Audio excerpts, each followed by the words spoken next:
We're looking at the Horace Palmer case study now. Let's scroll down and read the first question. Question 1. In the context of the facts discussed in the newsletter, 1 and 2 are most likely accurately outlined with respect to 1 only, or inaccurately outlined. So it looks like we've got 2 facts, 1 and 2 related to this newsletter, and we need to determine whether they are accurate statements or not. Let's read until we get to those facts. Horace Palmer is a freelance investment consultant offering investment advice and information on investment products to individuals and institutional clients. Palmer recently decided to delve into derivative instruments. He plans to issue a newsletter to his current clients to apprise them and let them know how best to benefit from the derivative market. For his newsletter, Palmer has gathered and summarized 4 facts that he feels will be particularly relevant while explaining the various characteristics of individual instruments. So we've got fact 1 and fact 2 here, so we need to determine which of these are accurate. Fact 1. Interest rate caps and floors require one party to compensate the other if the reference rate differs from a predetermined level. In this respect, they are quite similar to derivative agreements such as interest rate swaps. So that is going to be an accurate statement. I don't know if I can give you any other value other than that's kind of how it works. Interest rate swaps are going to be kind of similar to something where there's an interest rate cap and a floor compensated based on the reference rate changing. And then fact 2, the seller is the only party required to perform in cap and floor agreements. That's also going to be true in these type of agreements. There's only going to be cash flow flowing one way, and it's going to be basically to whoever owes money. So that's going to be an accurate statement as well, which means that we will go with A, that 1 and 2 are both accurately outlined. Question 2, has Palmer accurately outlined facts 3 and 4, respectively, to be discussed in the newsletter? Yes and no, no and yes, or no for both? So we just left off at fact 2, so we can start right here at fact 3, and it looks like we've got our 2 facts here that we'll be looking at. All right, fact 3. The seller faces credit risk concerning the premium to be paid by the buyer, whereas the buyer faces credit risk amounting to the contract rate multiplied by the notional principal. Thus, there is multilateral counterparty risk present in cap and floor agreements. This is going to be an inaccurate statement, and so right off the bat, seller faces credit risk concerning the premium to be paid by the buyer.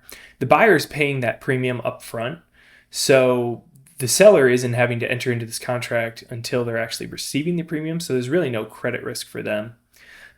Which then kind of makes this a incorrect point as well, where it's multilateral counterparty risk. There is not. And then, so the buyer is going to face some credit risk along the way if the seller is not able to kind of pay them the premium.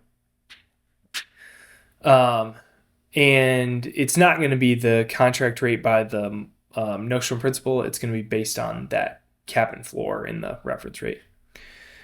And then for fact 4, the attraction of caps and floors to the buyer is that potential for unlimited or payoffs is unlimited. So we are going to be limited, and it's mostly going to be on that floor side. So on the floor side, we won't have interest rates fall below 0 essentially, and so we can't have unlimited kind of payoff to that downside. So both of these are going to be inaccurate statements, and so that's going to lead us to has we accurately outlined yes and no, no and yes, or no for both? Answer C. Question 3. In the context of the discussion between Palmer and Stokes, the most appropriate responses to questions 1 and 2, respectively, are yes and yes, no, yes and no, or no and no.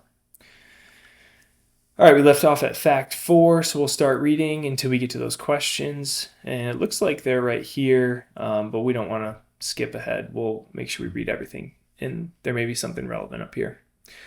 Upon receiving the newsletter, the finance officer at Circuit Systems, a national telecommunications company, decides to contact Palmer. The finance officer reveals Circuit Systems' plans to launch their web-based service. The web-based service will be sold separately or as a part of a package to clients currently using the company's telecommunication services. The installation services are estimated at an annual cost of $30 million for the next 2 years. Circuit Systems would like to finance its project by issuing $20 million in bonds. The officer tells Palmer, "We do not want borrowing costs to be so high that they erode the profitability of the proposed project. At the same time, we want to benefit from interest rate decreases to the maximum extent possible." Galen Stokes is a CFA Level II candidate and longtime friend of Palmer. Stokes feels that utilizing Palmer's vast knowledge of interest rate derivatives will help him clear his queries on the nature of such instruments.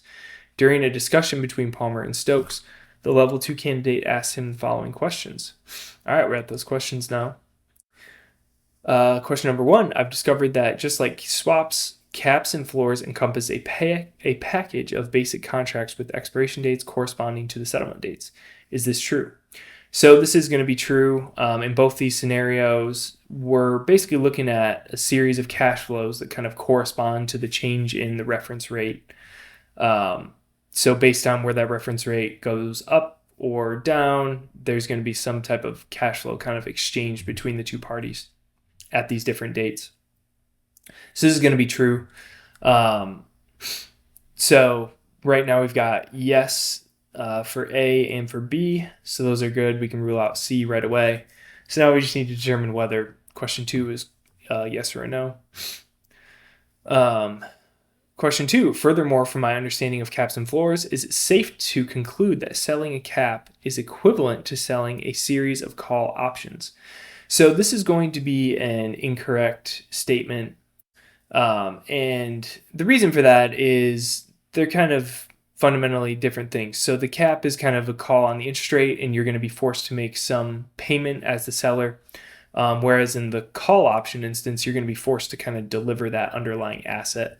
So those two things are kind of what makes them fundamentally different.